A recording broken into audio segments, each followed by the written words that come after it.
राजभाषा साहित्य में आपका स्वागत है। माला वर्मा जी के कहानी संग्रह नयनतारा के अध्याय 8 कहानी का नाम पाहुना का कहानी पाठ करेंगे। तो आइए शुरुआत करते हैं। 3-4 घंटे के अथक परिश्रम के बाद तीनों मजदूरों ने अपना काम रोका और हाथ पैर धोकर अपने दोपहर के भोजन की तैयारी शुरू की। दोपहर 1 से 2 बजे के बीच ही इन्हें खा पीकर थोड़ा आराम भी करना था और फिर घड़ी देखे पुनः 2 बजे कार्य में जुट जाना था। पिछले 15 दिनों में निम्नो जी के घड़िये में रिपेयर का काम चल रहा था। कुछ एक दिनों का कार्य बाकी था, उसके बाद ये रंग रोगन बाकी यानी 20 से 25 दिन टोटल लगने वाले थे। इसके बाद ही इस घर का रूप बदलता। सुबह 9 बजते बजते ये तीनों मजदूर घड़ी देके हाजिर हो जाते और तोड़फोड़ शुरू हो जाती। पहला स्टेप तोड़फोड़, फिर रिपेयर का काम चलता। 8 घंटे की ड्यूटी में 1 घंटे इनके खाने पीने आराम करने का फिक्स्ड था। 2 बजे के बाद ये नए सिरे से फुर्ती के साथ ये काम में लग जाते और 4:30-5 बजे तक अनवरत कार्य करते। जाने के पहले जो भी कूड़ा करकट होता उसको बटोरते, उसे एक खास जगह पर ले जाकर फेंकते। भारी भरकम अलमारी बक्सा तक के पलक झपकाते, इधर से उधर करते, जमीन की सफाई करते और वस्तुओं को यथा स्थान रख देते। सब काम बड़े कायदे से संपन्न हो रहा था। एक दिन में एक कमरे का काम सलटता। तोड़फोड़ रिपेयर का काम खत्म होने के बाद ही रंग की बारी आती। सिर्फ रिपेयर में 10 दिन लग गए। इस बीच ये तीनों मजदूरों ने निम्नो जी की बातचीत भी चलती थी। इन तीनों में से 2 लड़के उम्र यही कोई 25 से 30 के बीच होगी। एक का नाम जितेन और दूसरे का नाम विश्वजीत था। ये दोनों पढ़े लिखे मजदूर थे। जितेन ने कॉमर्स में ग्रेजुएट की डिग्री ली थी और विश्वजीत भी ग्रेजुएट था। आश्चर्य, इतने पढ़े लिखे लड़कों को ये मजदूरी करनी पड़ रही थी। इतना जानने के बाद ये तो निम्नो जी इन दोनों के प्रति श्रद्धा से उभर उठी। उन्हें नाम से पुकारती और बड़ी आत्मीयता से उनका हालचाल भी पूछती। इनकी फुर्ती और मेहनत से निम्नो जी खास प्रभावित थी। जितेन ये घंटों बिना थके बिना रुके हथौड़ियां चलाता, कमजोर दरार पड़ी दीवारों को तोड़ता और विश्वजीत संग संग नीचे झाड़ू लगाता, उन्हें बटोरता और ये लोहे की कढ़ाई में उठाता बाहर फेंक आता, या फिर ये ज़्यादा कूड़ा होने से उन्हें एक किनारे लगा देता ताकि आवाजाही में मुश्किल न हो। इस बीच विश्वजीत बालू में सीमेंट मिलाकर मसाला तैयार करता और बड़े मिस्त्री को थमा देता, जो इन दोनों से उम्र में बड़ा सीनियर था। यानी एक साथ 3 काम चल रहे थे, तोड़फोड़, सफाई और रिपेयर। इन तीनों का तालमेल बड़ा सुंदर और समझदारी भरा था। कहीं कोई झमेला नहीं, न कहीं किसी दिन कोई गुस्सा, बाताबाही, कोई खटपट, खींच खींच नहीं, न किसी ने ऊंचे आवाज में बात की, न ही किसी रोब दाब और न ही किसी तरह की गलतफहमी, नहीं कोई दुराव या छुपाव। हाँ, इस बीच निम्नो जी ने एक नियम बना लिया था। तकरीबन 11 से 12 बजे के बीच वे इन तीनों मजदूरों को चाय बनाकर देती तथा साथ में कुछ न कुछ बिस्किट या चनाचूर तथा अन्य कुछ भी स्नैक्स। कभी नींबू की नमकीन चाय तो कभी नींबू की मीठी चाय। बनाने के पहले एक बार ये उनका चॉइस जरूर लेती, नमकीन या मीठी चाय। उन्हें जो मन होता बता देते और फिर यह सुस्वादिष्ट चाय तैयार हो जाती। एक बार निम्नो जी किसी काम में व्यस्त थी। चाय बनाने में थोड़ी देर हो गई। तभी विश्वजीत की आवाज आई, मैडम चाय। मैडम जी, आज की चाय। निम्नो जी ने जरूरी काम में परे किया और तेजी से रसोई में घुस गई। 10 मिनट लगे और 3 कप चाय ट्रे में हाजिर था। सिर्फ चाय नहीं, खाने की कुछ न कुछ वस्तुएं देना वो नहीं भूली। मानो वे मजदूर न होकर कोई आत्मीय हो। हाँ, ऐसा ही कुछ नाता उनसे जुड़ गया था। एक दिन निम्नो जी ने जितेन से पूछा, वे लंच में क्या खाते हैं, घर की बनी वस्तुएं या फिर किसी होटल आदि का खाना? उस पर जितेन ने बताया, कभी घर का खाना होता है तो कभी यहीं किसी रेस्तरां से कुछ भी खरीद कर लेते आते हैं। इसमें कभी इडली सांभर भी होता है। एक दिन जितेन ने उन्हें इडली सांभर का पैकेट खोलकर दिखाया। लोकवाइज्ड तो ठीक लगा। उन्हें जितेन से पूछा, स्वाद कैसा होता है? जितेन ने कहा था, बहुत स्वादिष्ट। फिर तो निम्नो जी चहक कर बोल उठी, किसी दिन मेरे लिए भी खरीद कर लेते आना। इडली डोसा घर में बनाने का जहम कौन मोल ले।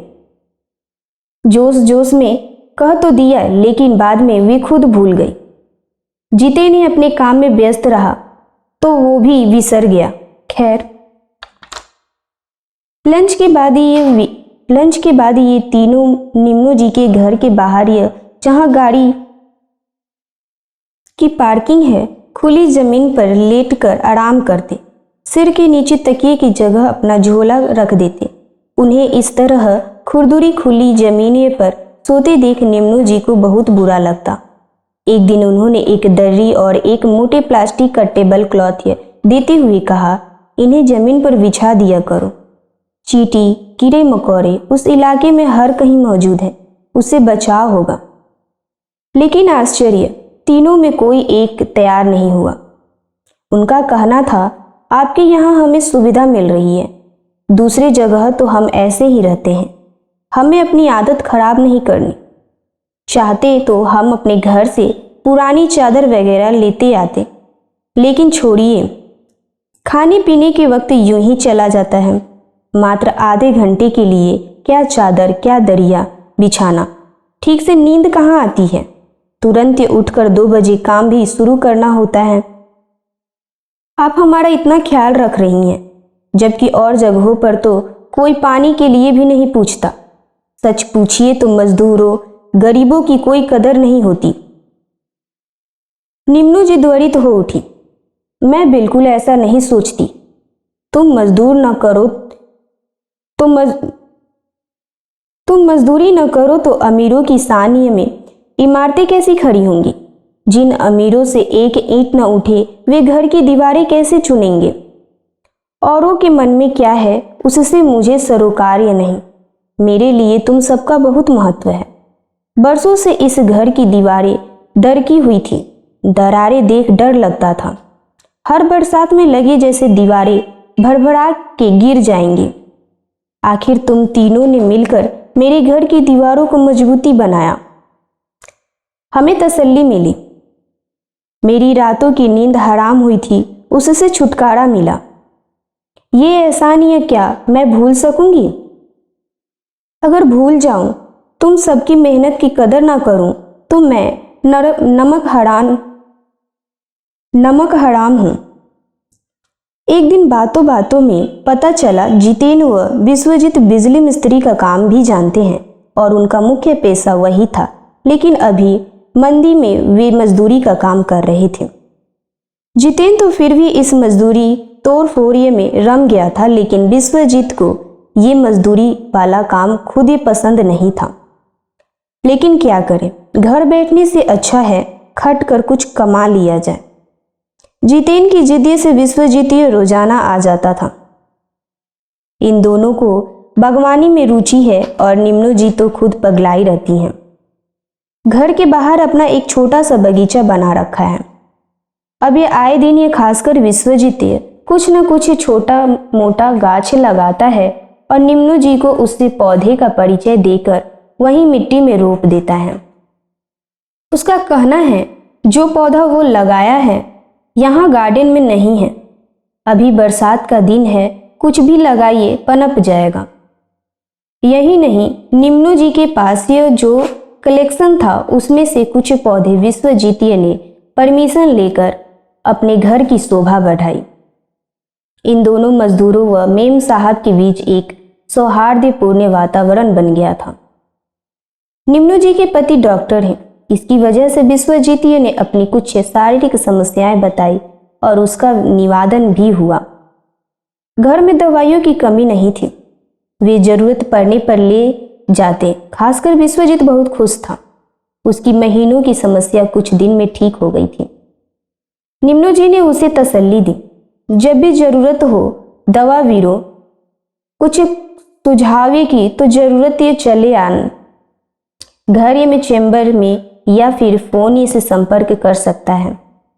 डॉक्टर साहब ये वैसे ही कईयों का मुफ्त में इलाज करते हैं, संकोच मत करना।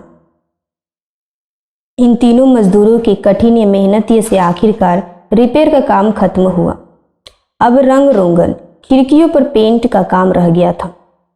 इस बीच निम्नो जी ने प्रत्येक के घर हर दीवारों की तस्वीर खींची। वहां किंतु अजीबो गरीबो डिजाइनें बन गई थी। वो तस्वीर खींच रही थी और मजदूर अवाक थे। उनकी समझ में नहीं आता कि फितूर किस बात की है। निम्नो जी का कहना था, रंग होने के बाद ये सभी अजीब डिजाइनें तुम्हारे द्वारा प्रदत्त आर्ट खत्म हो जाएंगे। फिर मैं कैसे याद रखूंगी कि इन दीवारों की दशा पहले कैसी थी और अब क्या होने वाली है। और इन दीवारों पर बनी ढेरों आकृतियों को तो देखो, भले गंदी संगति थोड़ी बेतबरी है, लेकिन मेरी नज़र में ये एक अनमोल्य कारीगरी है। मुझे बहुत सुंदर लग रहे हैं। अन्याय बिना प्री प्लानिंग के ये आर्ट गैलरी क्या तुम सबको नहीं भा रही? अद्भुत है ये कला जिसे तुम तीनों ने मिलकर अनजाने में गढ़ दिया है। ध्यान से देखो, कितना चकित करने वाला मनोरम आर्ट है। इसलिए इन दीवारों की तस्वीर खींच रही हूं ताकि ये मेरे पास हमेशा के लिए सुरक्षित रह सके। जहां इन पर यह रंग रोगन हुआ, ये कुछ मिनटों में अपनी पहचान खो देंगे। फिर लाख चाहूं मैं इन्हें वापस नहीं पा सकती। निम्नो जी की बात सुनकर वे सब ये निःशब्द थे। इस तरह की भावना, इस तरह के विचार उन मजदूरों के लिए किसी कौतूहल से कम न थे। उन्होंने चुपचाप सुना और अपना कार्य करते रहे। निम्नो जी की इस ये भावुकता भरी मानसिकता से उन्हें क्या लेना देना था। रंग का काम शुरू हुआ और बारी बारी हर कमरे की काया पलटन होती गई। घर जो कुछ दिनों से इतना अव्यवस्थित था, अब सीधी राह पर आ गया था। दीवारों पर जो रंग पहले से देखे, उन्हीं पर यह सेम ये वही रंग हुआ। पूरा घर अब ये दमकने लगा था। वस्तुएं जो तितर बितर थी यथा स्थान ये रखी जाने लगी। घर को ठीक करने में ये मजदूर बहुत मदद करते। ये नहीं कि उनका काम खत्म हुआ और घर भागने की हड़बड़ी हो गई। निम्नो जी की बातें का सम्मान करते और भरसक के हर मदद को तैयार रहते। भारी भरकम अलमारियां, पलंग, सोफा, ढेरों वजनीय वस्तुएं इधर से उधर सरकती रही और ये अंततः अपने पूर्ववस्थ स्थान पर आती गई। एक दिन निम्नो जी ने कहा, ये घर तो कंपनी का है। अगर ये उनका खुद का होता तो नए सिरे से गृह प्रवेश करती और इनकी तीनों मजदूरों से ही फीता कटवा अंदर प्रवेश करती। निम्नो जी की बात सुन जितेन विश्वजीत अवाक थे। कोई महिला ऐसा भी सोच सकती है? वे श्रद्धांत थे। एक दिन यूं ही बातों बातों में अंधविश्वास ये जैसी टॉपिक पर बात छिड़ गई। विश्वजीत थोड़ा अंधविश्वासी था। उसने अपने घर की घटी कुछ घटनाओं को सुनाया और उसकी प्रतिक्रिया जाननी चाहिए। निम्नो जी कह उठी, अगर भूत प्रेत होते तो वो कुछ के लोगों को ही दर्शन क्यों देते? हर इंसान को दिखता। तुम पढ़े लिखे नौजवान हो, इस तरह की बेकार की बातें अभी से दिमाग में भरोगे तो आगे क्या होगा? ये सब ये सराहर दिमागी फितूर है, मन की कमजोरी है। दिमाग जब किसी बातें से परेशान होता है, किसी बातें की घोर चिंता होती है, तभी दिमाग में तरह तरह का केमिकल लोचा होता है। लोग ये झंझट परेशान से खुद ही को बचाने के लिए कई तरह के अंधविश्वास का सहारा लेते हैं। वे दूसरों के सामने कमजोर न पड़े, उनकी प्रभुता बनी रहे, यही सोचकर वे उलझुल बातें करते हैं। हमारे आसपास एक कमजोर दिल वाले या अंधविश्वासी लोगों की कमी तो नहीं, उन्हें ये सब सच लगता है। वे बताएं पीड़ित को समझाने बुझाने के उसकी हाँ में हाँ मिलाते हैं और इस तरह के बकवास बातें एक दूसरे के माध्यम से कईयों को समझ पहुंचाता है और उसी को बिना जांचे परखे सच मान लिया जाता है। निम्नो जी के विश्वजीत को उदाहरण देते हुए पुनः समझाया। इस घर में रहते हुए उन्हें 35 वर्ष हो गए हैं। उनके अपने इस घर में 3 लोगों की मृत्यु हुई है। इसके पहले कितने ऑफिसर इस घर में रहकर निकल चुके हैं। किसी न किसी फैमिली मेंबर की मृत्यु जरूर हुई होगी, लेकिन मैंने आज तक किसी छाया प्रतिछाया, किसी तरह की आवाज, न किसी तरह की कुछ मानवीय आभास से पाया, न सुना। अगर यह सचमुच इन बातों में जरा सा भी दम होता, सच्चाई होती, तो ऐसा कुछ वे जरूर महसूस करती। सिर्फ मैं क्यों, दुनिया का हर इंसान ऐसा फील करता। ये सब एक भूल धारणा है जिसे बचपन से बच्चों के मन में बैठा दिया जाता है और बच्चे उसी भूल धारणा को सच मानकर जीते हैं, डरते हैं और अपनी आने वाली पीढ़ी को भी उसी जंजाल में ग्रसित कर देते हैं। इसलिए समझदारी तो यही है कि तुम इन फालतू बातों से ऊपर उठो और अपने घर परिवार को समझाओ। अगर तुम्हें मेरी बातें ठीक लगी हो, सच मानते हो, तो फिर आज अभी से इस अंधविश्वास से अपने आप को मुक्त करो। हमारा जीवन बिना विज्ञान के सहारे तो 2 कदम में आगे नहीं बढ़ सकता। हमें रोजाना बिजली, पानी, पंखा, मोबाइल, फ्रिज, टीवी की जरूरत है। क्या ये विज्ञान के बिना संभव था? फिर जहां विज्ञान है वहां अंधविश्वास की फालतू की सामाजिक कुरीतियों के लिए स्थान कहां बचता है? ये 2 चरित्र लेकर ये जीना हमारी मानसिक सोचिए को स्वस्थ होने से रोकता है। बीमार दिमागे से कोई अपने जीवन में कदापि उन्नति नहीं कर सकता। जीते ने निम्नो जी की बातें का समर्थन किया और बताया वो खुद इस बातों को नहीं मानता। वहीं विश्वजीत हम दोनों की बातें सुन अवाक था, किंतु अंत में उसने यह जरूर कहा कि अब से वो भी इस बातों को नहीं मानेगा। कोई कहे तो उसे समझाऊंगा। थैंक्स मैडम, आगे से आपकी बातें जरूर याद रखूंगा। निम्नो जी के दिल को ठंडक मिली। लगभग ये 13-14 वर्षों के बाद इस घर में इतना बड़ा काम हुआ था। रंगाई पुताई के बाद घर को बढ़िया लगना ही था। अब बाकी घर एक नूतन रूप ले चुका था और घर को नए सिरे से सजाने संवारने का जुनून भी पैदा हो गया था। कुछ दिन ये और निम्नो जी की खटनी थी।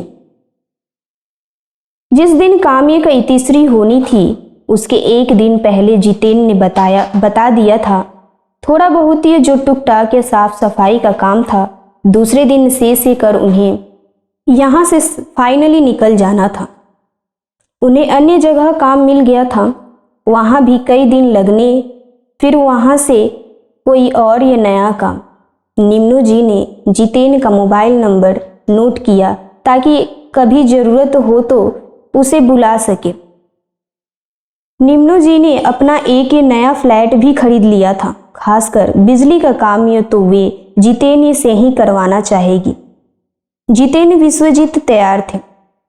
वैसे भी उनका मुख्य पेशा ईंट, गारा, सीमेंट ढोना नहीं बल्कि वे बिजली मिस्त्री थे। अंतिम दिन निम्नो जी ने उन्हें चाय पानी दिया, साथ ही ढेरों वस्तुएं भी बतौर उपहार दिया, जिनमें नए शर्ट भी थे। निम्नो जी ने पहले ही पूछ लिया, ये सब उन्हें स्वीकार है तो उन्हें भला क्यों ऐतराज होता। गरीबी थी तभी तो मजदूरी कर रहे थे। प्रेम से दी हुई वस्तुएं उन्हें आदर ये सहित उठाया और यह सलाम प्रणाम करके चले गए। उनके मजदूरों के मन में क्या चल रहा था ये तो पता नहीं, लेकिन निम्नू जी की आंखें नम्र थीं।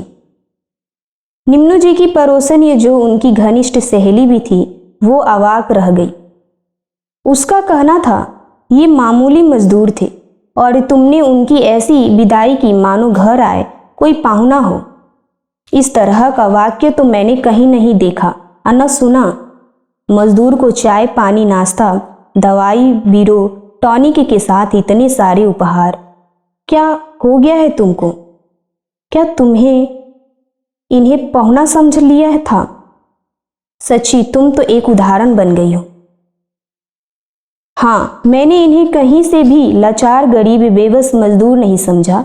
मैंने इनके श्रम्य को सलाम किया जिन्होंने अपनी मेहनत लगन से मेरी इस पुराने घर की काया पलट दी थी। इनका सम्मान तो होना ही चाहिए। ये उपहार तो इनकी मेहनत के सामने कुछ भी नहीं है। मैंने इनका हक अदा किया है, समझो तो मजदूर या फिर पाहुना।